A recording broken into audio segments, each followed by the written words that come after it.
नाजरीन आदाब। प्रोग्राम शख्सियत लेकर हम हाजिर हैं। कहते हैं कि मिज़ान निगारी का फ़न इतना ही मुश्किल फ़न है जितना बग़ैर किसी सहारे के रस्सी पे चलना। एक ज़रा सी चूक हो जाए तो मामला ख़त्म। शायद यही वजह है कि बड़े से बड़े कलमकारों के इस मैदान में आते ही पसीने छूट जाते हैं। ये काम वही कर सकते हैं जो बड़ा जिगर रखते हों। अब आप ये सोचिए कि एक शख्स जो तकरीबन निस्फ सदी से ये कमाल दिखा रहे हों, उन्हें आप क्या कहेंगे? आपकी तो हम नहीं जानते, पर उर्दू वाले उन्हें यूसुफ नाज़िम कहते हैं। नाज़रीन, हमें फ़ख्र है कि आज हमारे साथ यूसुफ नाज़िम साहब यहाँ मौजूद हैं। आदाब। नाज़िम साहब, हमारे प्रोग्राम में आने का बहुत बहुत शुक्रिया। अरे आप तशरीफ लाइए, मैं थोड़े आया हूँ। हमारा पहला सवाल आपसे ये है कि उर्दू अदब में अफसाना निगार, अदीब, शायर अनगिनत हैं, लेकिन मिज़ाह निगार उंगलियों पे गिने जा सकते हैं। इसकी क्या वजह है? इसकी एक वजह तो ये है कि मिज़ाह निगारी में एक तो तबीयत मिजाज चाहिए जी, मिजाज ज़रूरी है। जब तक कि आपका मिजाज आशिकाना नहीं बल्कि शायराना भी नहीं बल्कि मिजाहिया हो, जब वो कामयाब होता है। और ऐसे लोग तबन कम है, तबन कम है। और ये सिर्फ थोड़ी सी मुश्किल है, लेकिन इसमें मेरा पित्ता मारना पड़ता है जी, पित्ता मारना पड़ता है, मेहनत करनी पड़ती है। लेकिन जब तक खुदादार सलाहियत ना हो, उसमें मिज़ाह निगारी में दखल नहीं देना चाहिए। शायरी में तो ये है कि आप बचपन से शायरी करते हैं, सब ज़िंदगी जिससे भी शुरू हुई, जो भी पढ़ा लिखा आदमी है उससे सबसे पहले गज़ल कही, नज़्म कही। हालांकि गज़ल बहुत मुश्किल चीज़ है, लेकिन गज़ल तक पहुँचना उसके लिए बहुत मुश्किल है। कहने ना आसान है, तुकबंदी है, काफिया पैमाई है, वो तो बचपन एक क्राफ्ट है जिसे आप सीख सकते हैं। एक क्राफ्ट है जिसे आप सीख सकते हैं। हाँ, तो जब तक कि आपका मिजाज वो ना हो, मिजाजिया ना हो, ह्यूमर जिसे कहते हैं या हिट दर्द संजीह कहते हैं, वो ज़रूरी चीज़ है। आप विट को क्या कहेंगे मालूम नहीं, मैं ह्यूमर कहूँगा। ह्यूमर और विट में थोड़ा फ़र्क है। विट में तो ये है कहा है जी, हाँ, आपने कोई लतीफ़ा कह दिया, ये किया, लेकिन ह्यूमर जो है बहुत डिसिप्लिन चीज़ है जी, बहुत उसको बहुत एहतियात से बरतना चाहिए, ताकि कागज़ को लगाइए आप, लेकिन ऐसा कि किसी की दिलचस्पी ना हो, ऐसा कि तन ज़रूर कीजिए। जब तक मिजाज में और तन में दोनों का मेल ना हो। मैं ये कह रहा था कि जैसे विट और ह्यूमर दो अलग अलग चीज़ें हैं। विट में तो कहा यह है कि बदलसमझी है, फिलबदी है, बहुत यानी कोई डिस्प्यूट नहीं है विट में। जबकि ह्यूमर में आपको बहुत एहतियात से आगे बढ़ना पड़ता है, बरतना पड़ता है, उसको संभालना पड़ता है। उसको ऐसा नहीं है कि आपने लिखना शुरू किया और लिखते चले जा रहे हैं। इसीलिए हमारे पास लोग मिज़ाह की तरफ कम आए हैं। बल्कि और मिज़ाह निगारी में फ़र्क यह है कि बहुत जल्दी या तो बदल जाता, रास्ता बदल जाता है, बहुत जल्दी लोग सूख जाते हैं, उसमें खुश्क हो जाते हैं बिल्कुल। लेकिन मेरे साथ अल्लाह ने फजल किया कि मैं अब तक लिख रहा हूँ, और शायद लोग अपनी गलती से या मुरव्वत से पसंद करते हैं, वरना इतना नहीं लिखना चाहिए आमतौर पे। लोग पूछते हैं, बल्कि बात लोग पूछते हैं कि आप लिखना कब कब ख़त्म करेंगे। वो अभी इरादा नहीं है मेरा ख़त्म करने का, और लिखूँगा मैं किताबें। अपनी एक किताब तो अभी आई है, 20-22 किताबें तो हो चुकी हैं, और सब में मिज़ाह है। और इतनी किताबें मिज़ाह पे कि शायद ही मैं समझता लिखी हो किसी ने। बच्चों की 4 किताबें हैं मेरी मिज़ाह पे जी। आप जिस ज़माने में आपने शुरुआत की लिखने की, वो भी ज़माना शायरी का था, अफसाना निगारी का था। हाँ, तो हाँ, आपने इस मिज़ाह निगारी को कैसे चुना? हैदराबाद में जामिया उस्मानिया का तालिब रहा हूँ मैंने वहाँ से 1944 में एमए किया। तो उस वक्त मैंने एमए के वास्ते वहाँ पे मकाले लिखे जाते थे, जबकि मकाला लिखने का सिर्फ पीएचडी में तरीका है, लेकिन वहाँ एमए क्लास में मकाले लिखे जाते थे। तो उस वक्त मैंने अपने मौजू दिया था मिज़ाह निगारी, और लोगों ने पसंद मना किया कि भाई इस पर अब नहीं कर सकते, ये बहुत बड़ा मौजू है, ऐसा है। तो मैंने कहा दूसरा सहाफ़त दीजिए, तो बोले वो तो उससे भी ज़्यादा बड़ा है। तो फिर मैंने मिज़ाह निगारी पे किया। मेरी किताब छप चुकी है उसमें, पाकिस्तान गई थी वो किताब, वहाँ छपी थी। तो उसका एक हैदराबाद से शगुफ़ा निकलता है, उसमें है, इसका शगुफ़ा नंबर में है। तो वहाँ से 44 से मैंने लिखना शुरू किया। 44 से पहले यानी एमए करने के बाद, जबकि मेरा समझिए दिमाग पुख्ता हो गया या ख़राब हो गया, उसको उस वक्त से मिज़ाह लिखना मैंने शुरू किया। तो अब तक अल्लाह की मेहरबानी से लिखता चला आ रहा हूँ। 2009 में ये किताब आई है, तो मैं आपको गौर कर लीजिए 44 से 2009 से लिख रहा हूँ। जी 44 से तकरीबन निस्फ सदी से लिख रहे हैं। 22 किताबें हैं शायद अब तक। हमें ज़्यादा होंगी। जी 22 तो मैंने मुरवतन कहा है अखलाकन कहते हैं 22 होंगी। 4 किताबें तो बच्चों की अलग हैं, वो अलग, वो भी सब, वो भी मिजाइयाँ हैं बच्चों की, कुर्बान मियाँ ये वो बच्चों को चली हो किताबें। बच्चों की किताबें ये है कि वो इतनी सस्ती होती हैं कि बच्चे पढ़ते ही हैं, तो वो किताबें थी, तो वो तो फरमाइशी किताबें थीं। तो देखिए देखिए मज़ाहिया किताबें मैंने लिखी। सबसे पहली किताब मेरी इदारे अदबियात उर्दू छपी 1966 में छपी। यानी आजकल का ऐसा नहीं है कि आपने किताब लिखी और छपा ली, मेरी पूरे 17 साल के बाद मेरी पहली किताब छपी है। जी हाँ, उस वक्त किताबें छपाने का इतना खप नहीं था, बहुत बहुत एहतियात से लोग लिखते थे किताबें करने में।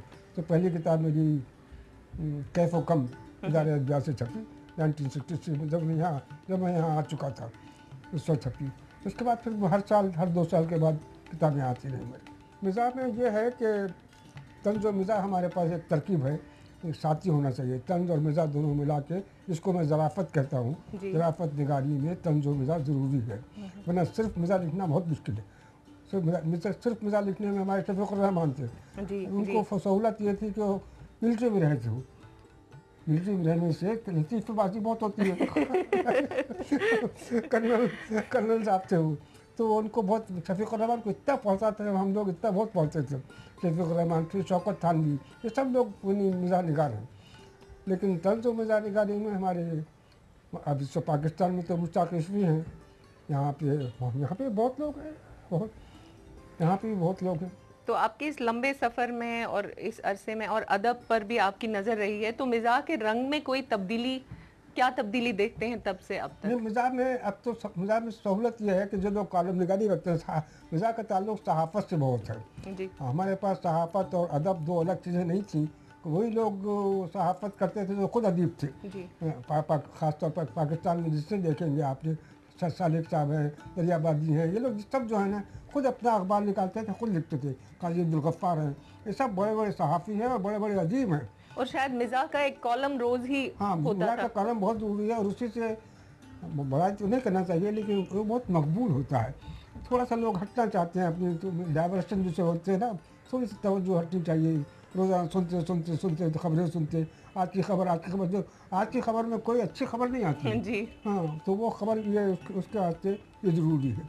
दवा है, तिर्याक है बोलती है इसको। एक रिलीफ है थोड़ा। ये हाँ, रिलीफ है, डाइवर्शन इसी को बोलते हैं। वो कालम, उसकी वजह से मैं समझता हूँ अखबार की इशाअत भी ज़्यादा होती है। इशाअत मिज़ाह निगारी का ये फैज़ है कि इशाअत ज़्यादा होती है। और कलम निगारी में ये है कि आपको रोज़ाना एक मौजू मिल जाता है। इतने मौजूआत हो गए हैं अब तो जितनी, जब से सियासत आई है, मौजूआत जी। हैं। हाँ, आज कल के खबर पढ़ लिए तो मालूम है कि वो हुकूमत गिर गई, फिर दूसरी पड़ी तो हुकूमत फिर आ गई। तो ये है ना कि मौजूआत है, इस पर आपको लिखना है और अपने रंग से लिखना है। पाकिस्तान में अभी मिज़ाह निगारी बहुत अच्छी चल रही है। यहाँ पे भी अच्छी है, ऐसा नहीं कि नहीं है, बहुत अच्छी है। आप कोई ख़ास सवाल करेंगे तो मैं उसका जवाब दे दूँगा, नहीं करेंगे तो चुप बैठूँगा। एक मिज़ाह निगार अपने दौर के जो संजीदा मसले होते हैं हाँ। सोसाइटी में, तो उन्हें ह्यूमर के थ्रू ही पेश करते हैं। उसी में तंज निगारी है। जी, और हमारे इस दौर में जो नफ्सा नफ्सी है या वायलेंस है या कम्युनलिज्म और है, खलफशार है ये, बिल्कुल। उसमें आपको क्या लगता है मिज़ाह का क्या रोल रह सकता है? मिज़ाह का ये है कि आप ये ऐसा डायरेक्ट हिट मत कीजिए। डायरेक्ट हिट करेंगे तो मज़ा नहीं रहेगा। आपको दर पर्दा जो तहदारी जिसे बोलते हैं ना, जी। वो रहनी चाहिए। जी और उसमें तंज ऐसा हो कि आप उसमें हंसे भी जी और सोचे भी, जी वरना तंज में कोई मज़ा नहीं है। तंज करेंगे तो आप जैसा मैं लाठी मार रहे हैं। बिल्कुल। हाँ, तो वो गर्द उड़ती है उससे जिस बड़ी गर्दानू है मोहर उसमें। अगर आप सिर्फ लाठी मारेंगे तो कोई फ़ायदा नहीं है उसमें। जब तक कि आप उसको मिजाजिया रंग में नहीं पेश करेंगे, तंजिया रंग में नहीं पेश करेंगे, तो वो होगा। जैसे कि मैंने एक मरतबा कहा कि तो हमारे पास निज़ाम तालीम है। निज़ाम तालीम में 2 चीज़ें कम है, मैंने कहा, एक निज़ाम कम है और दूसरा तालीम कम है। तो ये बहुत ज़रूरी है। तो लेकिन आप सोचेंगे कि निज़ाम तालीम क्या है, तो आपको अंदाज़ा होगा कि वाकई अच्छा ठीक मालूम हो रहा है। जी ऐसा मेरा ख्याल है, ऐसा आपके अपने खुशदाई नहीं करता। लेकिन जब तक कि आपका दिमाग में कोई ऐसी बात ना, जिससे जुमलाबाजी कहते हैं या बदलसंजी कहते हैं, तंज मिज़ा नहीं होता। तो मिज़ा इसीलिए कम है लोग, कम आते हैं और बहुत जल्दी चले जाते हैं, ज़्यादा रहते नहीं मिसाल निकालने की। आप अपनी नौजवानी में किस नौजवान तो मैं अब भी हूँ। हाँ। अच्छा, जब आपने अपने काम की शुरुआत की जी। तो कौन ऐसे लोग थे जिनसे आप बहुत मुतासिर रहे अपने काम में? मुतासर तो खैर नहीं रहा, लेकिन मुझे सब पसंद जो लोग हैं मैं, बस ये फिर यही मुश्किल है निज़ाम में कि आप मुक़ल्लिद नहीं बन सकते जी। किसी से मुतासर होंगे तो फिर आप गए। अपना स्टाइल, अपना स्टाइल, आपको अपना इसलूब, डिक्शन जिसे कहते हैं, वो बनाने के लिए बड़ी उम्र लगती है, जी, बड़ी उम्र लगती है। और जब तक कि फजल इलाही ना हो ना, ये बात तक नहीं हो खुदा ने ज़रूरी है इसमें, जब तक वो ना हो मुश्किल है। तो इसीलिए मैं सबसे ज़्यादा मुतासर और पसंदीदा मेरे थे फ़रहतुल्लाह बेग। जी। हाँ, वो इंशा पर्दाज भी थे। और इंशा पर्दाजी मेरे ख्याल में मिज़ाह निगारी के लिए बहुत ज़रूरी है। जब तक कि आपका मुताला ना हो और आपको लिखना ना आए, इंशा पर्दाजी इसलिए कि आपको ज़बान पे काबू होना चाहिए जी। और आपका मुताला अच्छा होना चाहिए, तो आप कालम निगारी कर सकते हैं, ज़राफ़त लिख सकते हैं। वरना फिर तो फिर सभी फिर मतलब फिर नक्काद बन जाइए। जी। फिर तो वो है ही। नक्काद बन जाइए, अफ़साना निगार बन जाइए। लेकिन अफ़साना निगारी का आदमी मैं वो नहीं हूँ, क्योंकि अफ़साना निगारी तो हमारे पास हर हर सिल्क में मौजूद है। जी। कोई भी शेर कह लीजिए आप, वो अफ़साना है, उसमें आपको एक अफ़साना मिल जाएगा। गालिब के जितने शेर हैं आपको एक अफ़साना मिल जाएगा। हमारे किसी का भी लीजिए, जिगर का लीजिए, इनका लीजिए, उनका लीजिए, हर शेर में कोई ना कोई अफ़साना जिसको तलमी कहते हैं ना, वो मिलेगा। और ना हम भी सैर करें कोई दूर की, क्या फ़र्ज़ है कि सबको मिले एक सा जवाब। ये कहानी है, तलमी है, पूरी पूरी तारीख़ है, तारीख़ इस्लाम की। ये कुछ भी कही, लेकिन हर दौर में शायरी में अफ़साना मौजूद रहा है। तो गैर अफ़सानवी कोई चीज़ है नहीं, तो इसलिए शायरों अफ़सानों को पसंद करता हूँ। और उनके दिमाग ठीक, उनका दिमाग अफ़साना निगारों का दिमाग अपनी जगह पे। लेकिन नक्काद क्या है? नक्काद एक दूसरे की जब तक मुखालिफत न करें, तनकीद आगे नहीं बढ़ती। मुहक्किकीन का भी वही है कि वो फलां साहब 1783 में नहीं, 1782 में पैदा हुए थे, और वो रामपुर में नहीं, बुरहानपुर में पैदा हुए थे। ये मुहक्किकीन है। तो इससे हमको कोई ख़ास नहीं पड़ा आप कब पैदा हुए थे, क्या हुआ था। पर आपको नहीं लगता कि अदब में उनकी एक खास जगह है? देखिए, अदब में उनकी खास जगह है, लेकिन उनका हल्का बहुत महदूद है। मुहक्किकीन का हल्का बहुत महदूद है कि आपको वो चीज़ पसंद है कि इसके बाद क्या हुआ। गालिब को मर के कितने साल हो गए, लेकिन आज तक उनके पीछे पड़े हुए लोग छोड़ते नहीं, उनको छोड़ते नहीं। गालिब ने ये कहा था, गालिब ने वो कहा था, उनकी ये मुहक्किकीन का के बड़ा मसला है। और फिर एक दूसरे से मुत्तफ़िक़ नहीं होते हो। जी। हाँ, मुत्तफ़िक़ हो जाएंगे तो तहक़ीक़ का फिर प्रॉब्लम हो जाएगा। तो फिर वो तहक़ीक़ का। अच्छा, आपके नज़दीक मिज़ाह निगारी का सुनहरा दौर कौन सा रहा? सुनहरा दौर मेरा, मैंने अभी लिखा था, 5 आदमी थे वो, रशीद अहमद सिद्दीकी, फ़रहतुल्लाह बेग, अज़ीम बेग सुत्ताई, शौकत थानवी। 4 हो गए, कितने हुए? 4। और शफ़ीक़ुर रहमान ना? हाँ, शफ़ीक़ुर रहमान। हाँ, यही दौर था, ये 5। अच्छा। आप फिल्में तो देखते हैं? फिल्में देखता हूँ जी। हाँ। आप अभी प्रियंका चोपड़ा के बारे में बात कर रहे थे। किस बारे में? प्रियंका चोपड़ा के बारे में। हाँ जी।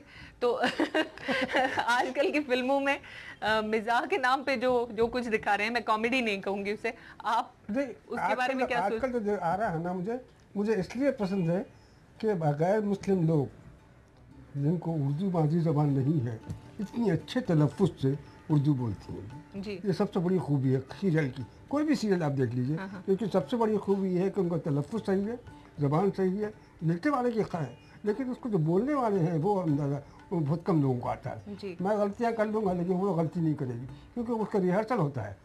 मैं रिहर्सल नहीं देता ना, बात देख तो वो इसलिए सीरियल अच्छा है।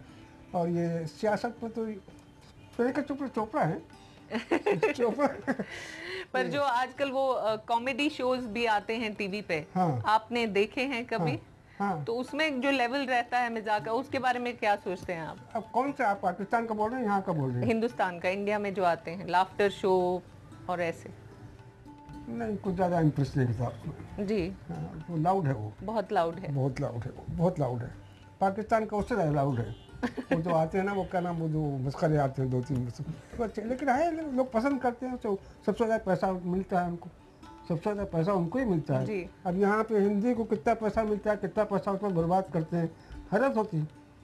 हिंदी शायरी में आप देखिए कि बड़े बड़े प्रोग्राम होते हैं हिंदी शायरी के, और उसमें परफॉर्मेंस है जी। हाँ, जब तक कि आप ये उछल कूद के न बताएं हाँ कोई फ़ायदा नहीं। जबकि हमारे पास मिज़ाह निगारी भी एक फ़न है। जी। हाँ, आपको मिज़ाह गोई जो है ना फ़न है, आपको शेर पढ़िए दाद भी लेगी आपको, लेकिन यहाँ तो उसके साथ परफॉर्मेंस हो जाता है ना, वो परफॉर्मेंस सब मुशायरे में सब मुशायराबाजी हो, तो वो मुझे एक लिहाज से इंटरेस्ट नहीं करता। और कोई सवाल अगर आपके पास बाकी है तो मेरे पास तो बहुत बाकी है बहुत तो आपको क्या सूरत नज़र आती है कि नक्काद जो हैं वो संजीदगी से मिज़ाह को देखें और उसे अपना ख़ास मकाम दें कि इतना मुश्किल फ़न है ये, लेकिन वो मकाम नहीं मिलता उसे? किसको, नक्काद को या मिज़ाह निगार को? मिज़ाह निगार को। नहीं, मिज़ाह निगार का यह है कि मिज़ाह निगार मोहताज नहीं है किसी का, जबकि नक्काद मोहताज है। नक्काद मोहताज है, मिज़ाह निगार मोहताज नहीं है। मिज़ाह निगार तो अपने बल पे खुद आगे बढ़ता है, उसकी फिर वह नक्काद आता है उसके पास। हमने कभी नक्काद के पास नहीं गए, नक्काद मिज़ाह के पास है। ये खूबी है नौके। मैं सिंध की तारीफ कर रहा हूँ, आपकी नहीं कर रहा हूँ, मैं सिंध से मिज़ाह निगारी की तारीफ कर रहा हूँ कि मिज़ाह निगारी में नक्काद की तरफ कभी नहीं बढ़े हो, नक्काद उनकी तरफ खुद आए झुक के, ये उसमें खूबी है मज़ाह की। तुम्हारी दर्जाबंदी अगर आप कहेंगी तो मैं सबसे पहले ज़राफ़त निगारी को ऊपर रखूँगा, फिर शायरी यारी ये सब चीज़ें बाद में आएंगी। वरना उनको दूसरे दर्जे का अदब कहते थे। दूसरे दर्जे का अदब कहते हैं, एक मतलब उसकी पूछा कि दूसरे दर्जे क्या है, मैंने कहा इसलिए दूसरा अदब कहते हैं कि पहले दर्जे का अदब लिखा ही नहीं गया। हाँ, तो यही है सब है? जो है। आपसे एक और सवाल पूछेंगे कि आपका इतना बड़ा कंट्रीब्यूशन रहा है, लेकिन एस्टैब्लिशमेंट की तरफ से आपको कभी रिकग्नाइज नहीं किया गया। किसने कहा आपसे? नहीं, इसका मुझे परवाह नहीं। इसका मलाल नहीं है आपको? मलाल नहीं है, मेरे को कोई सवाल ही नहीं पैदा होता इसका। जी। ये रिकग्निशन जो है फ्रस्ट्रेशन से पैदा होता है कि आपको ये नहीं मिला, ये नहीं मिला। आप कोई बड़े से बड़ा शायर मुझे बता दीजिए इसको फ्रस्ट्रेशन नहीं है कि मुझे ये नहीं मिला, मुझे ये नहीं मिला। किसको मिला है सब कुछ? सब कुछ किसी को नहीं मिलता है। मुतमईन रहना चाहिए आपको। मैं मुतमईन हूँ। आप मुतमईन हैं? मैं मुतमईन, मैं बिल्कुल मुतमईन हूँ, लेकिन मिल जाए तो तार नहीं। अभी भी अगर मिल जाए तो बहुत अच्छा है। मिल जाए तो हाल नहीं है, लेकिन ये कि किसी के पास जाऊँ और ये कहूँ हम तो दुआ करेंगे कि मिले, आपको मिले, खूब जोर लगा के। खुशबू से कीजिए इंशाअल्लाह। तो नहीं, वाकई बहुत मुस्कुराहट हुई आपसे मिलके, बहुत खुश हुई। मालूम कश्मीर में आंखों में फिर रहा है। आप 50 साल पहले बॉम्बे आए, उस वक्त के बॉम्बे के बारे में हमारे नाजरीन को बताएं। 50 साल पहले मैं आया तो बम्बई बिल्कुल आबाद थी। इसलिए आबाद थी कि यहाँ पे इतनी मजहबी इंतशार नहीं था। सब एक रंगी थी, एक रंग में लगे हुए थे। वो तो तकसीम में, मुल्क की तकसीम जो हुई ना, उसके बाद से हालात इतने ख़राब हुए कि आज के हालात और उसके हालात बिल्कुल। लेकिन जहाँ तक अदबी माहौल का सवाल है, वो अदबी माहौल बहुत अच्छा था यहाँ पे। और पिछले 5 साल में यहाँ जितने लोग थे सब बड़े जितने थे सब एकदम गायब हो गए। ऐसा मालूम है जैसे आंखों के सामने से हाथ से मुसाफा करते ना, हाथ मिलाया और गायब हो गए, हाथ मिलाया और गायब हो गए। आज सरदार जाफरी का इंतकाल हो तो अगर मजरू का इंतकाल हुआ, फिर उसका अख्तर ईमान का इंतकाल, फिर उसके बाद हमारे सर ऐसे जल्दी से चले गए। हमारे जानिसार अख्तर का हुआ। इन सब की मैयतों को मैंने आँखों से देखा है, आँखों कंधा दिया है या नमाज जनाजा पढ़ी है। तो ये मेरे सामने के ऐसे वाक़यात हैं जिनको मैं फरामोश नहीं कर सकता। जाफरी साहब से मेरी इच्छा, और ये आपको हैरत होगी कि इस घर में ये जो सफरनी से हटा दिया जाए तो कम से कम 70 आदमी बैठते हैं यहाँ पे। इसी जगह सब लोग आए यहाँ पे। हमारे क्या नाम इनका, जावेद अख्तर के भाई भी आए थे यहाँ पे, वो डॉक्टर जो है ना वहाँ पे, वो जलसा भी यही हुआ। खदीजा से मेरी बहुत दोस्ती थी, हमारे जानिसार अख्तर की बीवी से। और तो माहौल से ताल्लुक़ होता है मुझे। इन सबसे मेरी इंतहा से बेतकल्लुफ़ दोस्ती थी। बल्कि अख्तर ईमान बोलते थे कि तुम सबसे ज़्यादा पॉपुलर अगर कोई आदमी यहाँ पे है, फिर खुशताई हो जाती ना। मुझे मुश्किल ये है कि मैं अपना जिक्र करूँ तो मैं खुशताई होती। लेकिन हमारे अख्तर ईमान साहब जो मुझसे बुजुर्ग थे और उनसे हैदराबाद से मेरी मुलाकात थी, वो कहते थे कि आप सबसे ज़्यादा पॉपुलर शख्स अगर कोई है जो सबसे मिलता है हम लोग। और आपको हैरत हो गई कि जितने शायर अजीब थे ना, इनमें कोई सफाई नहीं थी। कोई सफाई नहीं थी अंदर ही अंदर अंदर ही अंदर कोई सफाई नहीं थी। एक दूसरे के सख्त मुखालिफ थे। अब मैं बोल सकता हूँ इस बात से बल्कि यहाँ तक था। तो ये सिर्फ नक्काद नहीं करते, सब लोग करते हैं ये नहीं, सब। नक्कादी ये शायराना चश्मा किसको बोलते हैं, ये तो हमारे बरसों से चली आ रही है, मुसफ़ी के ज़माने से चली आ रही है, मीर तकी मीर के ज़माने से चली आ रही है कि मुसफ़ी इंशा ये वो सब क्या कहते हैं। लेकिन ये दिल में इनके ऐसा था। सबसे यहाँ पे सबसे बड़ा सवाल ये था कि सब में बड़ा कौन है, सब में बड़ा कौन है। तो उसमें ज़ोहर अंसारी भी शरीक थे और भी बहुत से लोग थे। ज़ोहर अंसारी से तो मैं बोलता था कि आपको सलसल बोल की शिकायत है क्या, तो आपको कैसा सलसल बोल का, उन्होंने कहा इतना बोलते हैं आप। तो ये वो उस ज़माने में बहुत लोग जवान थे, गैर मामूली जवान थे। और हैरत होगी आपको कि मजरू साहब और ज़ोहर अंसारी आपस में समझी हैं, लेकिन एक दूसरे के सख्त मुखालिफ। अच्छा। हाँ, मजरू साहब का जब हमारे ज़ोहर अंसारी जब इंतकाल हुआ तो मजरू साहब मुझे साथ ले गए कि भाई हमसे कोई बातचीत नहीं हुई, आप मेरे साथ चलिए। तो देख के ताज्जुब किया कि आपके साथ आ रहे हैं, ये वो हो रहे हैं। ज़ोहर अंसारी बहुत बीमार हो गए थे बेचारे, बहुत बीमार थे। तो अब की जो मुंबई हो गई है, बॉम्बे, हाँ, तो उसके बारे में क्या ख्याल है आपका? बम्बई अब नहीं सुधरने वाली नहीं है, सुधरने वाली नहीं? बिल्कुल सुधरने वाली नहीं। रियासतों की तकसीम जो हुई थी इसलिए हुई थी कि हर रियासत अपनी अपनी रियासत की तरक्की में हिस्सा ले। उल्टा हो गया, हर रियासत ने अपनी अपनी दीवारें खड़ी कर ली जी। ख़ास तौर पे मैं क्या कहूँ, लेकिन वो बड़ा मालूम होता है, अच्छा नहीं मालूम होता कि किसी रियासत की जुड़ाई की जाए।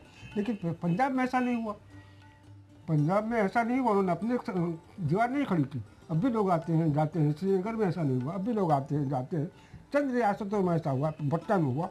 पटना देख लीजिए, पटना क्या हाल है, बुरा है बिहार का, इतना बुरा हाल तो शायद भी हो। यूपी में खैर फिर भी गनीमत है, लेकिन यूपी से एक जो जुल्म हुआ है वो उर्दू का हटाया।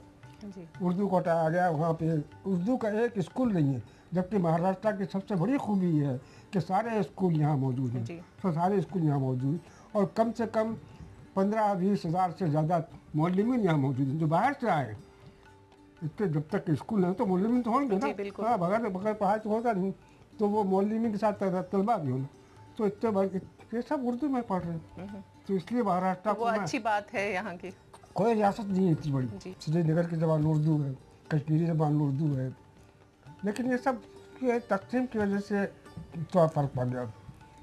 तो जो तजाद है हमारे यहाँ अभी इस वक्त, जो कम्युनलिज्म है बढ़ गया है, हाँ, कम्युनिटीज़ के बीच में और रिलीजन के नाम पर, मजहब के नाम पे जितना आप वैसे हमारे पास जो पहले था ना कि फिर कहाँ सदा होते, आप अगर गैर मुस्लिम हैं तो मुस्लिम से लड़ेंगे, लेकिन अब तो नहीं हुए वो, अब ज़्यादा इलाकाई फसादात हैं। हाँ, आप महाराष्ट्र हैं तो लड़ाई होगी, आप यूपी हैं तो लड़ाई होगी, ये हो गया है। ऐसा लगता है लड़ने के नए नए बहाने ढूंढ रहे हैं सब। बहाना है वो मजाक पैदा कर रहे हैं। अच्छा, मसला कोई हल नहीं करता है, हर शख्स आता है कि ये 50-60 साल से हम आज़ाद हैं, कौन सी आज़ादी आपको मिली है?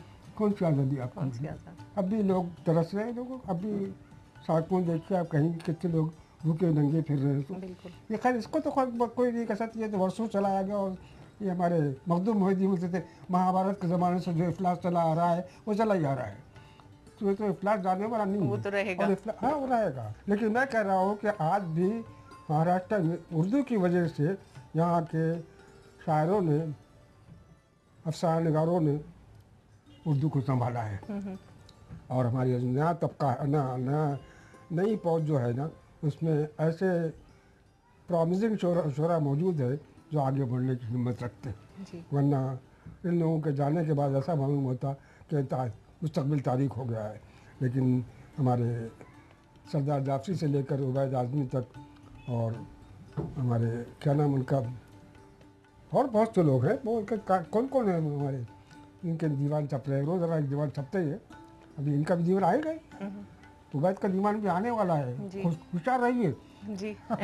उनसे बात हुई है हमारी। हाँ, जावेद के तो आने वाले हैं, जावेद तो आते रहते हैं, जावेद से मेरी बहुत अच्छी मुलाकात है, ये बहुत बेतकल्लफ दोस्ती है। अच्छा, ये बताइए कि जब आपने शुरुआत की तो आपने शायरी से शुरुआत की? जी हाँ। और फिर उसे तर्क कर दिया? नहीं, तर्क नहीं किया मैंने, शायरी की तर्क करने की चीज़ होती है। पर अभी फिर से उसको शायरी की तरफ आप आए? हाँ, अभी तक कहता हूँ मैं जी। अभी तक हर मुशायरे में जाता हूँ मैं, लोग बुलाते हैं मुझे, नहीं बुलाते तो नहीं जाता, लेकिन जब बुलाते जाता हूँ। बल्कि ये नहीं कि इसरार करके जाऊँ मैं, लोग बुलाते हैं, थोड़ी सी बुजुर्गी का ख्याल करते हैं कि भाई ये जाने वाला है, इसको थोड़ा सा बुला लो। हमारे नाजरीन को कुछ सुनाएंगे आप? हमें जिंदगी रास आने लगी है, नई एक कहानी सुनाने लगी है। नहीं पाँव टिकते थे जिनके ज़मीं पर, उन्हीं को ज़मीं आजमाने लगी है। नहीं पाँव टिकते थे जिनके ज़मीं पर, उन्हीं को ज़मीं आजमाने लगी है। क़यादत जो मनमानी करने लगी थी, क़यादत जो मनमानी करने लगी थी, अदालत में चेहरा छुपाने लगी है। ज़माना तो अच्छा भला था ये पहले, नज़र इसको किसकी न जाने लगी है। नज़र इसको किसकी न जाने लगी है। फलक पर भी दस्तूर दुनिया है राय, क़यामत भी किस्तों में आने लगी है। शराफत का मयार ऊंचा हुआ है, वजीरों के घर आने जाने लगी है। बहुत खूब। शराफत का मयार ऊंचा हुआ है, वजीरों के घर आने जाने लगी है। कमाल है। और क्या है? अच्छा देखिए, मिजान निगारी की आपसे इतनी बातें की हमने, तो हमें बताएं कि इस वक्त तो खैर पहले तो पितरस बुखारी थे, शफीकुर रहमान थे, इतने बड़े बड़े लोग थे, फिर मैदान में बस आप दिख रहे हैं। ऐसा नहीं है, ऐसा नहीं है, ऐसा नहीं है। हैदराबाद बहुत लोग हैं। और आपके बाद मुंबई में ख़ास तौर पर ये खिरकाए खिलाफत किसे मिलेगा? खिरकाए खिलाफत मुश्किल है। मैं तो किसी को देना तैयार नहीं हूँ। अगर खिलाफत मेरे पास है तो मैं किसी को नहीं दूँ। लेकिन है लोग ऐसा बहुत। हैदराबाद में मुस्तफा हुसैन है, हमारे यहाँ फैयाज फैजी हैं, नादिर साहब हैं, बहुत हैं। भिवंडी में बहुत से लोग हैं। ऐसा नहीं लिख रहे, लेकिन इल्मी मेयार कम होता जा रहा है। इल्मी मेयार जैसे मैंने कहा ना, वो कम होता जा रहा है। इसकी तनकीद नहीं करना चाहता मैं, क्योंकि लोगों को दिलचस्पी नहीं होगी कि आप कौन से बहुत बड़े आदमियाँ हैं। लेकिन यह है कि मुझे लोग बोलते हैं कि भाई, जैसे जोगिंदर पाल बोलते, मुझे आप तो मिजान निगारी के प्रोफेसर हैं, ये बोलते हैं मुझे। तो वाक़या यह है कि मैं मिजान निगारी को बहुत फूल की तरह बढ़ता है। मैंने फूल जैसा, हाँ, कली। और यही वजह है कि लोग आपको इतना प्यार करते हैं अभी भी। अच्छा, ये नहीं मालूम। ये मुझे नहीं मालूम, लेकिन ये है कि मेरे ताल्लुकात ऊपर से लेकर अब तक। लोग मुझे बोलते थे कि राब्ता है आप, पुराने लोगों में और नई नस्ल में एक राब्ता है। नई नस्ल के लोग मुझे पसंद करते हैं, इस वजह से पसंद करते हैं, शायद पता नहीं क्या गलती होती है लोगों से, मरदूम चुरासी का मैं। तो वो, लेकिन सबसे मेरे ताल्लुकात अल्लाह के फजल से अच्छे हैं, गैर मामूली हैं बल्कि। नाजिम साहब, आपका बहुत बहुत शुक्रिया। अरे हमारे हाथ तो कहते तो मैं खाने का इंतजाम करता। खाना तो हम खाएंगे, अभी हम लोग इधर ही हैं। नहीं वाकई। पर आपने हमारे साथ वक्त गुजारा, हमारे नाजरीन को अपने बारे में बताया। मालूम नहीं नाजरीन का क्या ख्याल है, लेकिन बहरहाल मैं समझता हूँ जो कुछ बोला, जो कुछ मैंने कहा, बुरा नहीं कहा। नहीं, हाँ, ठीक ही कहा आपने। आपको बहुत शुक्रिया। आदाब। नाजरीन, हमारा ये बहुत प्यारा सा शुमारा शख्सियत का यहीं इख्तिताम पजीर होता है। रूही को और रूही की पूरी टीम को अब इजाज़त दीजिए, आपसे फिर मिलेंगे। खुदा हाफिज़।